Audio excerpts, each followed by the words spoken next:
গ্রুপের পক্ষ থেকে জানাই অনেক অনেক অভিনন্দন।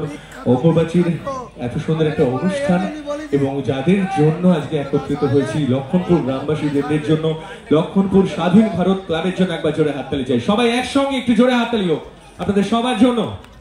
একটু হাততালিটা আই থিঙ্ক আরো বেশি আশা করেছিলাম।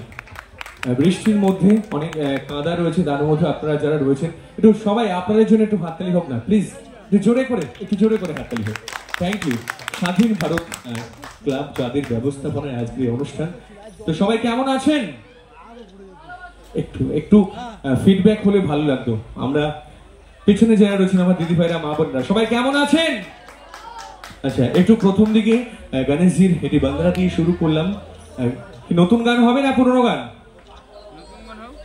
নতুন নতুন হবে, মিক্স আপ একদম। এটা ইয়ে হই না, একদম বুদ্ধিমানের মতো কথা।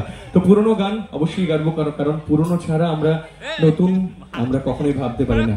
পুরনো জিনিসকে নিয়েই পাথরে করি আমরা এগিয়ে চলি। তো চলুন একটি জনপ্রিয় বাংলা গান।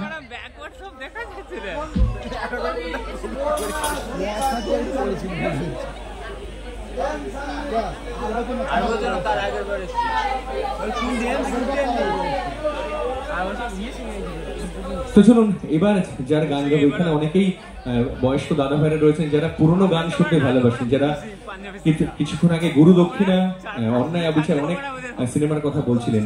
তো মিঠুন চক্রবর্তীকে ভালো লাগে তো নাকি? তো মিঠুন দা একটি জনপ্রিয় ছায়াছবির গান, এবং আজকে 25 তারিখ হয়ে গেল, 27 তারিখ আমাদের ভারতীয় সঙ্গীত জগতে এমন এক মানুষের জন্মদিন, শ্রদ্ধেয় আর.ডি. বর্মন, যার নাম আমরা সবাই জানি পঞ্চম দা, এবং তার নামাঙ্কিত এই ব্যান্ড। তো তার একটি গান হতে পারে আর.ডি. বর্মন স্যারের একটি জনপ্রিয় বাংলা গান। আর এত সুন্দর একটা পরিবেশ, যারা একটু পুরনো গান পছন্দ করেন, বিশেষ করে মিঠুন দাকে পছন্দ করেন, তাদের জন্য এই গান।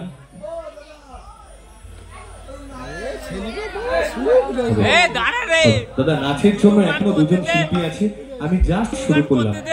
সব ধরনের গান হবে, কথা দিলাম, সব হবে একদম। এত ভালো একটা পরিবেশ রয়েছে, সত্যি বলতে এই পরিবেশটা দেখে দুর্গাপূজার কথা মনে পড়ছে। আচ্ছা, একদম একদম। কিছু পরবর্তী গান শ্রদ্ধেয় আর.ডি. বর্মন স্যারের একটি জনপ্রিয় বাংলা গান।